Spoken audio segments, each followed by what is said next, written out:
एक बहुत पुरानी कहावत है किसी विदेशी दार्शनिक की, अक्सर उनकी ट्रेन निकल जाया करती है जिनके मकान रेलवे स्टेशन के नजदीक होते।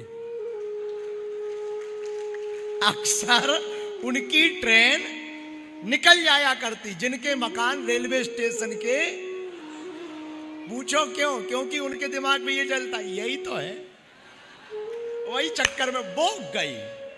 और भारत के कुछ लोगों का वर्तमान में यही हाल है, यही स्थिति है। हिंदू ही हिंदू का विरोध करते।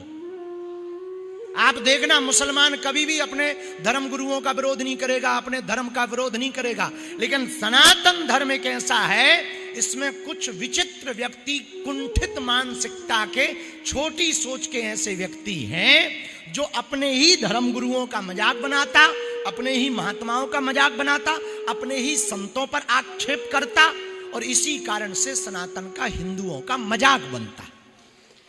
अभी हमारे एक बहुत ही प्रिय वृंदावन के बहुत प्रसिद्ध कथावाचक हैं हमारे ज्येष्ठ भ्राता श्री पूज्य श्री देवकी नंदन ठाकुर जी।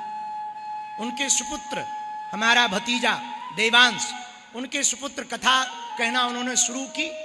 बढ़िया उनके पूज्य पिताजी कथा कह रहे थे, उसमें वो जो है गए, बढ़िया कथा सुनाई, अद्भुत वाणी से उन्होंने कथा कही।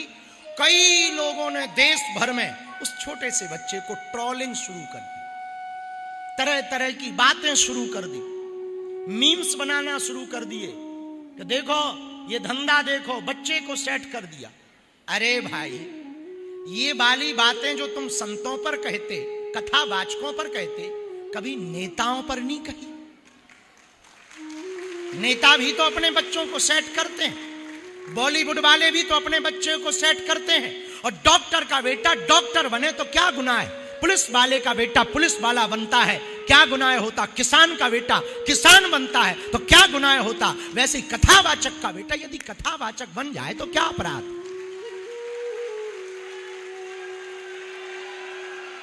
फिर भी इसी हिंदू धर्म के लोग पोस्टें डाल रहे, मीम्स बना रहे और बच्चे को टारगेट कर रहे। हम इतना ही कहेंगे, कम से कम मुसलमानों से सीखो, वो अपने धर्म गुरुओं की कभी उपहास नहीं उड़ाते। और वो हिंदू हिंदू नहीं है जो एक हिंदू होकर दूसरे की टांग खींच। अरे भाई, कथा तुम्हें नहीं सुननी तो तुम उनके पंडाल में मत जाना। वो कौन सा तुम्हें जबरदस्ती किडनैप कर रहे हैं? तुम्हें किडनैप थोड़ी कर रहे हैं। भाई, तुम्हारा हमसे मन मिले तो मित्र बनाओ, गुण मिले तो गुरु बनाओ, चित्त मिले तो चेला, वरना रहो अकेला। भाई, आपका मन नहीं है आप मत जाओ, पर सनातन का मजाक मत होने दो। और जो भी सनातन का मजाक करे, हम हिंदुओं से भी प्रार्थना करेंगे उनकी ऐसी ठटरी बारो कि लौट करके बोलने के लिए 10 बार सोचें।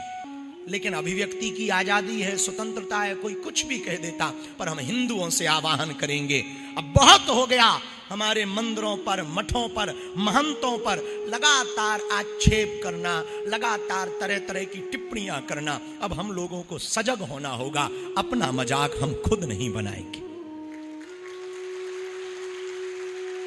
तभी तो हिंदू एक होगा, तभी तो हिंदू जागेगा।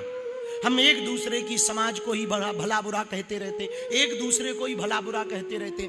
हम इतना ही प्रार्थना करेंगे, हिंदू हो, यदि तुम आपस में लड़ते रहोगे ना, तो ना इस देश में हिंदुओं को घटाने के लिए मुसलमानों की जरूरत है, ना ईसाइयों की जरूरत है। हिंदू हिंदू ही आपस में लड़ करके मर जाएगा। इसलिए राजस्थान के समस्त सनातनियों से और तिरुपति, इस दक्षिण भारत की भूमि पर बैठे जितने हिंदुत्ववादी विचारधारा के लोग हैं, चेन्नई का मंडल है, तिरुपति का मंडल है, हम सबसे एक प्रार्थना करेंगे, तुम मर जाना पर सनातन का विरोध होते मत देखना।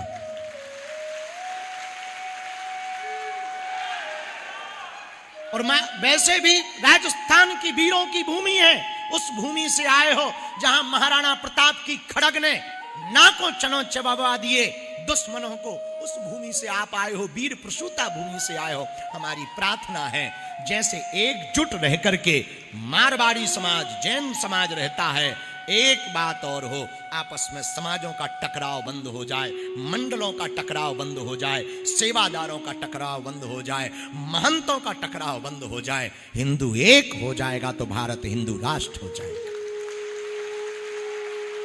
उसके लिए एक ही नारा है, जात पात की करो विदाई, हम सब हिंदू, हम सब हिंदू, हम सब हिंदू, हम सब एक हैं, परम पिता परमात्मा की संतान हैं, हम सब एक हैं, हम सब हिंदू, हम सब हिंदू।